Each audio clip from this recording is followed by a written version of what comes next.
అనకాపల్లి జిల్లా నర్సీపట్నంలో దారుణం చోటు చేసుకుంది. కొయ్యూరి మండలంకి చెందిన వైసీపీ జెడ్పీటీసీ వారా నూకరాజు దారుణ హత్యకు గురయ్యాడు. భూ తగాదాలే నూకరాజు హత్యకు కారణమని పోలీసులు చెబుతూ ఉన్నారు.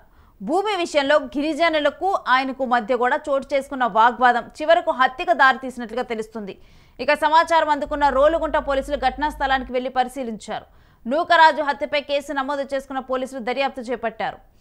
రోలుగుంట మండలం చటర్జీపురం వద్ద జెడ్పీటీసీ వారా నూకరాజుకు 10 ఎకరాల భూమి ఉంది. అయితే ఈ భూమికి సంబంధించి పట్టా ఆయన పేరు మీదే ఉంది. ఆ భూమిని గిరిజనులు సాగు చేసుకుంటూ ఉన్నారు. అయితే గత కొన్ని సంవత్సరాలుగా ఈ భూమి విషయం మీద గిరిజనులకు ఆయనకు మధ్య గొడవలు జరుగుతూ ఉన్నాయి. గతంలో నూకరాజు మీద గిరిజనులు దాడి కూడా చేశారు. ఒక ప్రైవేట్ ఆసుపత్రిలో దాదాపు 4 రోజుల పాటు చికిత్స పొంది ఆయన డిశ్చార్జ్ అయ్యారు. ఆ సమయంలో ఇక ఈ గొడవల నేపథ్యంలో బైండ్ ఓవర్ కేసులు కూడా పోలీసులు నమోదు చేశారు.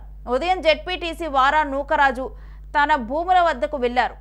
అయితే గిరిజనులకు ఆయనకు మధ్య వాగ్వాదం జరిగింది. మరలా ఇక్కడ ఇక మాట పెరిగిన తర్వాత ఇటు గిరిజనులు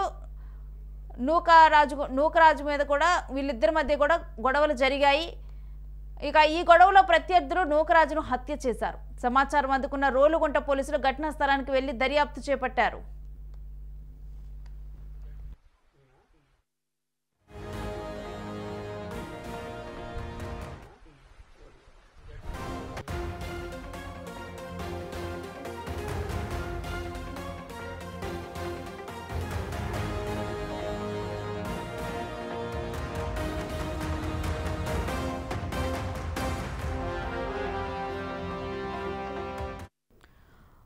రోలుగుంట మండలం చటర్జీపురంలో జరిగినటువంటి ఈ ఘటన అయితే ఇప్పుడు తీవ్ర సంచలనంగా మారింది. ఒక జెడ్పీటీసీని 10 ఎకరాల భూమి దగ్గర కూడా ఒక గొడవ రావడంతో కూడా గిరిజనులు హతమార్చారు. అయితే ఆ జెడ్పీటీసీ పేరు నూకరాజు. ఈయనకి 10 ఎకరాల భూమి ఉంది. అయితే ఈ భూమికి సంబంధించిన పట్టా కూడా ఆయన పేరు మీదే ఉంది.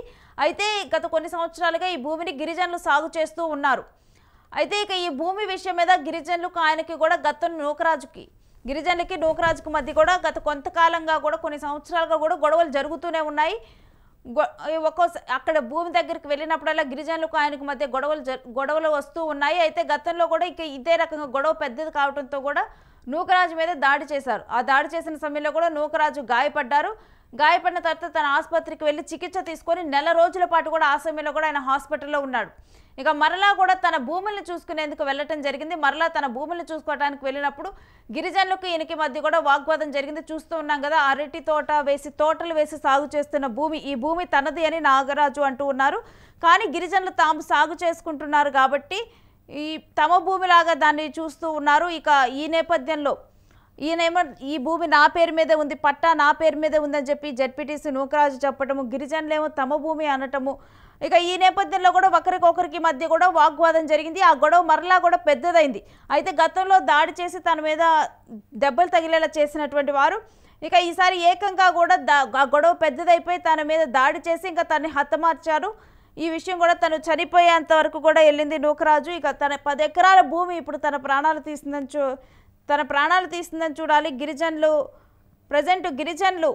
గిరిజనుల మీద అయితే పోలీసులు కేసు నమోదు చేసినట్లుగా తెలుస్తూ ఉంది. అయితే అసలు ఈ కేసుకు సంబంధించి డీటెయిల్స్ను కూడా పరిశీలిస్తున్నట్లుగా తెలుస్తూ ఉంది. ఇక ఈ విధంగా కూడా అంటే జెడ్పీటీసీ హతమార్చారు అనగానే గతంలో కూడా అంటే దీనికి సంబంధించి ఏమైనా పొలిటికల్ రీజన్స్ ఉన్నాయా అని చెప్పి కూడా చాలామంది ఆరా తీశారు. కానీ పొలిటికల్ రీజన్స్ కాదు, కేవలం భూ తగాదాల విషయంలోనే గిరిజనులకు ఈయనకి మధ్య కూడా వాగ్వాదం జరిగినట్లు, ఆ తరువాత ఈ విషయంలోనే ఇతన్ని హతమార్చినట్లుగా కూడా జెడ్పీటీసీ చనిపోయినట్లుగా కూడా ఇప్పుడు నిర్ధారణ అయింది.